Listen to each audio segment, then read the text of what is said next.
রাজধানীর ভাটারা এলাকার বাসিন্দা বাচ্চু মিয়া বছর দুয়েক আগে প্রিমো মডেলের একটি রিকন্ডিশন টয়োটা গাড়ি কিনেছিলেন তিনি। কয়েক মাস ভালো মতো চালাতে পারলেও হঠাৎই তার গাড়িতে সমস্যা দেখা দেয়। কিন্তু এই সমস্যার কারণ খুঁজে পাচ্ছিলেন না তিনি। হঠাৎ করে গাড়ির ইঞ্জিনে বিকট শব্দ, স্টার্ট না নেয়ার মতো নানাবিধ সমস্যায় পড়তে হয় তাকে।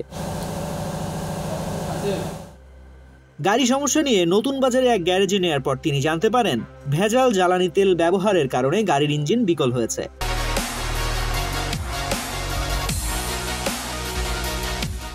এই অবস্থায় গাড়ির বাকি তেল ফেলে দেওয়ার পাশাপাশি ফিল্টার বদলাতে হয়। এখন গাড়িটি সচল অবস্থায় আছে, তবে নতুন গাড়িতে যে ধরনের সুবিধা পাওয়া যাচ্ছিল সেটি এখন আর পাওয়া যায় না। রাজধানীর বাংলা মোটর, ভাটারা, নিকুঞ্জের বেশ কয়েকটি গাড়ির গ্যারেজ ঘুরে দেখা গেছে সেখানে বিভিন্ন মডেলের গাড়ি মেরামত ও সারাই করছেন মেকানিকরা। তাদের সঙ্গে কথা বলে জানা গেছে বেশিরভাগ গাড়িতেই ইঞ্জিনের সমস্যা দেখা দিয়েছে, আর এই সমস্যার প্রধান কারণ ভেজাল ও ময়লা তেলের ব্যবহার। প্রতিটি গাড়ি তৈরির সময় এর ইঞ্জিনে ব্যবহার্য জ্বালানি তেলের মান নির্ধারণ করে দেওয়া থাকে, তবে নিম্নমানের তেল ব্যবহার হলে ইঞ্জিনের সমস্যা দেখা দেয়। বাংলাদেশে জ্বালানি তেল পরিশোধনের সময় সঠিকভাবে মান রক্ষা না করারও অভিযোগ রয়েছে, আর বাজারে যে তেল পাওয়া যায় সেখানেও বিভিন্নভাবে মেশানো হচ্ছে ভেজাল। রিকন্ডিশন গাড়ির আয়ুষ্কালে ভেজাল তেল ব্যাপক মাত্রায় ভূমিকা রাখছে বলে জানিয়েছেন মেকানিকরা। রাজধানীর নতুন বাজার রোডের একটি গ্যারেজের মেকানিক দীপু মিয়া জানান, জাপান থেকে আনা টয়োটার রিকন্ডিশন গাড়িগুলোর একটি ইঞ্জিন সাধারণত 5 লাখ কিলোমিটার পর্যন্ত চলার কথা, কিন্তু দেখে আনার পর এর অনেকগুলোই 2.5 থেকে 3 লাখ কিলোমিটারের মধ্যে নষ্ট হয়ে যায়। গাড়িতে ভেজাল তেল ইউজ করলে গাড়ির ক্ষতি হয়, ইঞ্জিন এবং গাড়িরও ক্ষতি হয়। সব কিছু ভেজাল তেল ব্যবহার করা ভালো না। ভেজাল তেল ইউজ করলে ইঞ্জিন টিকতো 5 বছর, সেটা থেকে 2 বছর।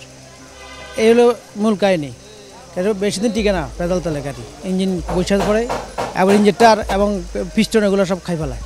ভেজাল ফুয়েল ব্যবহারের কারণে প্রতিনিয়ত নষ্ট হচ্ছে গাড়ির ইঞ্জিন, এতে করে ভোগান্তিতে পড়ছেন গাড়ির চালক ও মালিকরা। এমনই দাবি জানিয়েছেন রাজধানীর এক গাড়ির রিপেয়ারিং প্রতিষ্ঠানের মালিক মোহাম্মদ ফয়সাল। আমাদের দেশের ফুয়েল ভালো না হওয়ার কারণে আমাদের গাড়িগুলো প্রতিনিয়তই আমাদের গাড়িগুলো নষ্ট হচ্ছে, গাড়ির ইঞ্জিনগুলো ড্যামেজ হয়ে যাচ্ছে। যে কারণে আমাদের ফুয়েল যদি ভালো না হয়, ফায়ারিং যদি ক্লিয়ার না হয় গাড়ির, সেক্ষেত্রে ইঞ্জিনের ক্ষয়টা দ্রুত হবে। তো ইঞ্জিনের ক্ষয় দ্রুত হলে সেখানে আপনার ফুয়েলের উপর অনেক বেশি নির্ভর করতেছে আমাদের গাড়িগুলো আসলে কেমন চলবে। তার মধ্যে ফুয়েলের মধ্যে ময়লা থাকা একটা উদ্দেশ্য হতে পারে, ফুয়েলের মধ্যে ভেজাল থাকার একটা উদ্দেশ্য হতে পারে। এই ধরনের কারণে আমাদের দেশের ইঞ্জিনগুলো খুব দ্রুত নষ্ট হয়ে যাচ্ছে। আর এখন তার থেকে বড় কথা, আমাদের দেশে যেহেতু সিএনজি এবং এলপিজি ব্যবহার হচ্ছে, ফুয়েলের পাশে অকটেন ডিজেল এবং অকটেন পেট্রোলের পাশাপাশি এখন সিএনজি এলপিজিও ব্যবহার হচ্ছে। সেক্ষেত্রে সিএনজি এলপিজির ব্যাপারগুলো হলো, সিএনজি তো কখনোই ইঞ্জিনের জন্য ভালো ছিল না। হয়তো আমাদের দেশের সাশ্রয়ী, আমাদের সুবিধার মধ্যে পড়ে, আর্থিকভাবে সুবিধা হয়, যার কারণে আমরা হয়তো সিএনজি ব্যবহার করি, কিন্তু অ্যাকচুয়ালি সিএনজি আমাদের ইঞ্জিনের সব থেকে বেশি ক্ষতি করে। কিছু কিছু অসাধু ব্যবসায়ীরা অধিক মুনাফার আশায় ভালো তেলের সাথে ভেজাল তেল মিশিয়ে বিক্রি করছে। এতে করে লিটার প্রতি অতিরিক্ত 30 থেকে 40 টাকা মুনাফা হচ্ছে তাদের, কিন্তু দিন শেষে ক্ষতি হচ্ছে গাড়ি মালিকদের।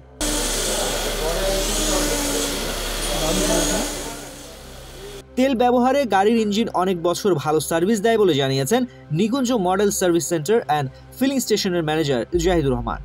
তেলে গাড়ি চালানোই ভালো, তাতে ইঞ্জিনটা ভালো থাকে। সিএনজিতে চালানো যে খারাপ তা না, সিএনজিতে একটু ইঞ্জিনটা তাড়াতাড়ি নষ্ট হয়, গাড়ির গ্যারেজের কাজটা বেশি করে করতে হয়। তবে তেল আর সিএনজির ভিতরে যে একটা দামের পার্থক্য আছে, সেদিক থেকে আবার বিশ্লেষণ করলে সিএনজিতে চালানো খারাপ।